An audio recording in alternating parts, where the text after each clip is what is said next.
ക്രിസ്തുവിൻ്റെ തന്നിനാമത്തിൽ എല്ലാവർക്കും സ്നേഹവന്ദനം. തീവ്രവാദം ലോകത്തിൻ്റെ വലിയ ഭീഷണിയായി മാറിയിരിക്കുന്ന നാളുകളിലാണ് നാം ജീവിക്കുന്നത്. ലോകത്തിലെ ഒരു രാജ്യവും തീവ്രവാദ ഭീഷണിയിൽ നിന്ന് മുക്തമല്ല. തീവ്രവാദ പ്രവർത്തനം മൂലം ലോകം എങ്ങുമുള്ള നിരവധി ആളുകൾ വേദനയും തീരാദുഃഖവും അനുഭവിച്ചു കൊണ്ടിരിക്കുന്നു. ശ്രീലങ്കയിൽ ഈസ്റ്റർ ദിനത്തിൽ നടന്ന ഭീകര ആക്രമണം നമുക്ക് മറക്കാനാവില്ല. ക്രിസ്ത്യൻ ദേവാലയങ്ങളിൽ നടന്ന ആക്രമണത്തിന്റെ ഫലമായി നിരവധി സൺഡേ സ്കൂൾ കുട്ടികളാണ് അവിടെ മൃതിയടഞ്ഞത്. പാകിസ്ഥാനിൽ നിന്നുള്ള ഭീകരർ നിരന്തരം ഇന്ത്യയിൽ ആക്രമണം നടത്തിക്കൊണ്ടിരിക്കുന്നു. തൽഫലമായി നിരപരാധികളും സൈനികരും കൊല്ലപ്പെടുന്നു. ലോകമെങ്ങും തീവ്രവാദത്താൽ കൊല്ലപ്പെടുന്ന, മുറിവേൽക്കുന്ന ക്രൈസ്തവരുടെ എണ്ണവും വർദ്ധിക്കുന്നു. നിരപരാധികളായ സാധാരണക്കാരെയും കുഞ്ഞുങ്ങളെയും കൊന്നൊടുക്കുന്ന തീവ്രവാദ പ്രവർത്തനങ്ങൾക്ക് അറുതി ഉണ്ടാവാൻ നമുക്ക് പ്രാർത്ഥിക്കാം. വിശുദ്ധ വേദപുസ്തകത്തിൽ പേർ പറഞ്ഞിരിക്കുന്ന ഒരു തീവ്രവാദിയാണ് യേശുവിന്റെ 12 ശിഷ്യന്മാരിൽ ഒരുവനായ യൂദ ഇസ്കരിയോത്താവ്. യഹൂദ പ്രദേശത്തുള്ള ഒരു ചെറിയ ഗ്രാമമായ കെരിയോത്തിൽ നിന്ന് യേശുവിന്റെ ശിഷ്യനായവൻ. യഹൂദന്മാരുടെ തീവ്രവാദി വിഭാഗമായിരുന്ന സീലോട്സ് എന്ന ഗ്രൂപ്പിൽപ്പെട്ട ആളായിരുന്നു യൂദ. റോമൻ ആധിപത്യത്തിൽ നിന്ന് രാജ്യത്തെ മോചിപ്പിച്ച് യഹൂദന്മാർക്ക് അധികാരം വീണ്ടെടുക്കണം എന്ന ചിന്തയോടാണ് ഈ ഗ്രൂപ്പ് പ്രവർത്തിച്ചിരുന്നത്. യഹൂദന്മാരെ മോചിപ്പിക്കുവാൻ മശിഹ വരും എന്നും മശിഹ തന്റെ രാജ്യം സ്ഥാപിക്കുമെന്നും അവർ വിശ്വസിച്ചിരുന്നു. യേശുവിന്റെ പ്രവർത്തനങ്ങൾ വീക്ഷിച്ച യൂദ യേശുവിനെ മശിഹ എന്ന് കണ്ടാണ് ശിഷ്യഗണത്തിൽ കൂടിയത്. യേശു അധികാരം വീണ്ടെടുക്കുമെന്നും ആ രാജ്യത്തിൽ തനിക്ക് സ്ഥാനം ലഭിക്കുമെന്നും കണ്ടാണ് യൂദ യേശുവിന്റെ ശിഷ്യനായത്. ശിഷ്യഗണത്തിലേക്ക് മറ്റ് ശിഷ്യന്മാർക്ക് ലഭിച്ചതുപോലെയുള്ള വിളി യൂദക്ക് ലഭിച്ചിരുന്നില്ല. എങ്കിലും യൂദയെ ശിഷ്യഗണത്തിൽ ഉൾക്കൊള്ളിക്കുകയും ആ സംഘത്തിന്റെ ട്രഷറർ സ്ഥാനം യൂദയ്ക്ക് നൽകുകയും ചെയ്തു. യോഹന്നാൻ 12:6.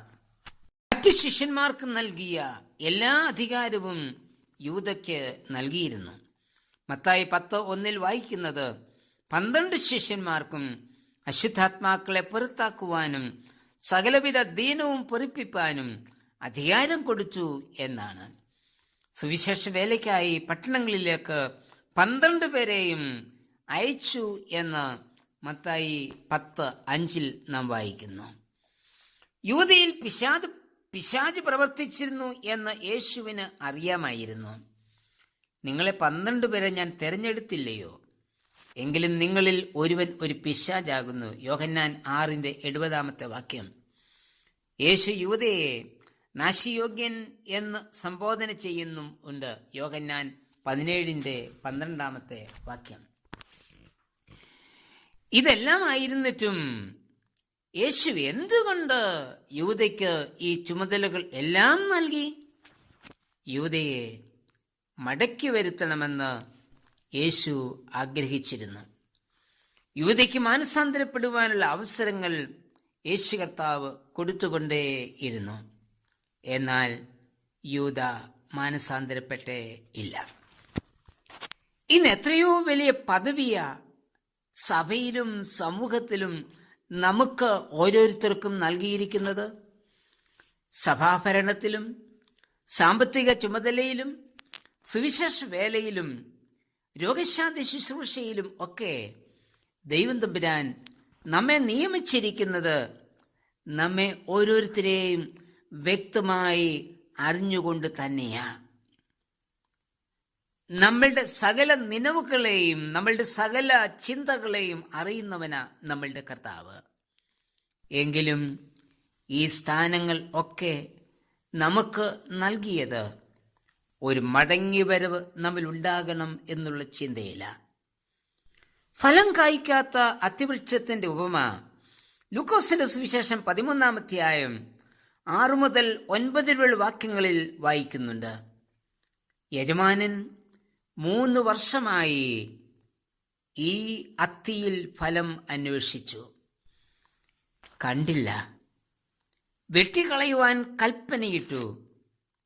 അപ്പോൾ തോട്ടക്കാരൻ പറയുന്നത്, ഇവ രണ്ടും കൂടെ നിൽക്കട്ടെ.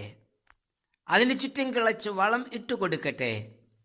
മേലിൽ ഫലം കായ്ച്ചേക്കാം, ഇല്ലയെങ്കിൽ വെട്ടിക്കളയാം. അതേ, കർത്താവ് എത്ര വലിയ സ്ഥാനങ്ങളും പദവിയുമാ നമുക്ക് നൽകിയിരിക്കുന്നത്. കർത്താവിന് വേണ്ടി നാം ഫലം കായ്ച്ചു കൊടുത്തേ മതിയാകൂ. 100, 60, 30 മേനി വിള നമ്മിൽ നിന്നുണ്ടാകണമെന്ന് കർത്താവ് ആഗ്രഹിക്കുന്നു. അതുകൊണ്ട് അവസരങ്ങൾ തക്കത്തിൽ ഉപയോഗിക്കുവാൻ നാം തയ്യാറാകണം. ഇല്ലയെങ്കിൽ വെട്ടിക്കളയും.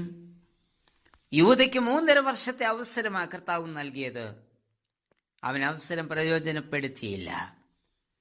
തന്നെ ഒറ്റുകൊടുക്കുവാൻ വന്ന യൂദയെ സ്നേഹിത എന്ന യേശു വിളിക്കുന്നത് മത്തായി 26:50 വാക്യം.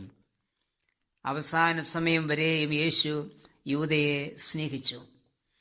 ഏത് തീവ്രവാദിയെയും പാപിയെയും സ്നേഹിക്കുന്നവനാ നമ്മളുടെ കർത്താവ്. ആ സ്നേഹമാണ് ക്രൂശിൽ നമുക്ക് വെളിപ്പെടുത്തിയത്. നമ്മുടെ മടങ്ങി വരവിനായി യേശു കർത്താവ് കാത്തിരിക്കുന്നു. മാത്രമല്ല, പിതാവിന്റെ സന്നിധിയിൽ ഇപ്പോഴും നമുക്കായി അവൻ പക്ഷപാതം കഴിച്ചുകൊണ്ടിരിക്കുന്നു. റോമർ 8:34 വാക്യം. മടങ്ങി വരുമെങ്കിൽ പുത്രത്വത്തിന്റെ പദവി അവൻ നമുക്ക് നൽകുക തന്നെ ചെയ്യും. കർത്താവേ, മാനസാന്തരത്തിന് യോഗ്യമായ ഫലം കായ്പാൻ എന്നെ ഒരുക്കണമേ. ആമേൻ.